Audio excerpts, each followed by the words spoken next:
me, I would say cringe is a feeling.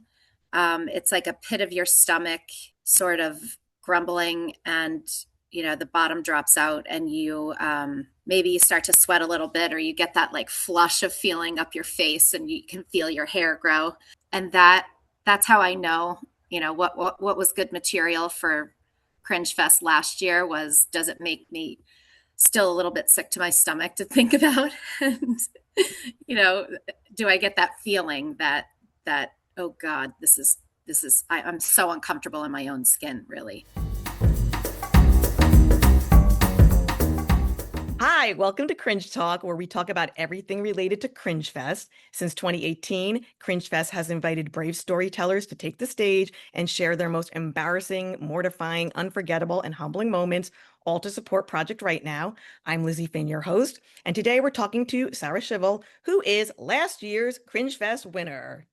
Hooray. And as the reigning queen of CringeFest, how does it feel? Thank you.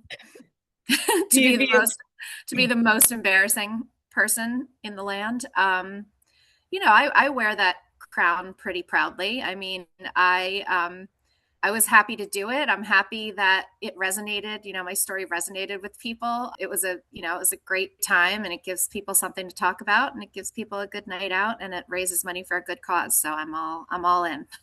Now, going into that evening, did you think like, oh, I'm gonna win? Like after No, rehearsals, were you like no. confident, nervous? What was your feeling? Initially, for the rehearsal, when we had our first reading, the people that went before me, their story was like cringy but not embarrassing, I would say. So I was listening to their story, and it ended, and everybody at the table was like, it ended so sweetly, and we were all like, oh, that was just so beautiful. And I was like, oh no, I misunderstood the assignment. Like I just came here with humiliating things that I've done. So I was very nervous. But then when we got into the later stories, I realized that, things can be much more embarrassing than what I had, brought to the table, so to speak. So it was, I was relieved at the run through that there was going to be, definitely much more embarrassing things going on. So, it's all in good fun. And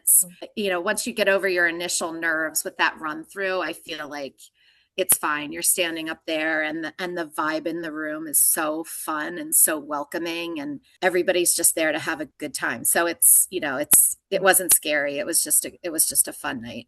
Is it when you get on stage and you hear the response of the audience? And I was there, and last year I heard everybody laughing. Like, does that kind of inform the performance as well? Do you go a little bigger? Does it? Oh, definitely, definitely. I mean, I can clown it up, and if I love to make people laugh. So if I'm talking and I'm getting a reaction, like I'll really turn it on and start to get a little more ridiculous, because I like to make people laugh. That's my favorite thing. So yeah, so I was hearing people laugh, and I was thinking, all right, this is fine. If God forbid it had been a silent room, I I think I would have just slinked off the stage as quickly as possible, and it wouldn't have been funny at all. But people were laughing, so of course I was like hamming it up and having a good time with it. So other winners have told me that they've gotten recognized outside of Cringe Fest. Has that happened to you? Has anybody come up to you? No, I mean, people haven't said like, oh, you were the one at Cringe Fest, but I have had people come up to me that I'm, acquainted with, that I knew previously, and they were like, wow, that was, that was some story kind of thing. So I've definitely heard some, reactions out in public. And how did you get involved with Project Right Now in Cringe Fest? Like, how did you hear about it? Who asked you to Um, do it? I'm friends with Kelly Cullen, and I was actually out to dinner with a group of people, and I was telling a story that was ridiculous, and she was like, boom, like zoomed in, and she was like, we're getting you for Cringe Fest. Put this on your calendar. You're doing it. Why do you think humor, comedy, live storytelling, why is that so important? I think right now it's very important. I feel like the world feels very divided and contentious sometimes. Not everybody agrees on politics or world affairs, but I think everybody can agree, or everybody can relate to that feeling of absolute humiliation or embarrassment. If my story is so outrageous and embarrassing that it makes other people's stories feel not so embarrassing. I like that. I like just that feeling of like everybody knows what that feeling feels like, and it's something that everybody can come and agree on. And from the laughing in the crowd, people weren't laughing at me and pointing saying like that's I mean, maybe some people were. I think people were laughing like, oh God, I've done that, or like I know exactly that feeling. So if somebody hasn't been to Cringe Fest, how would you pitch it to them? Why should they come to Cringe Fest?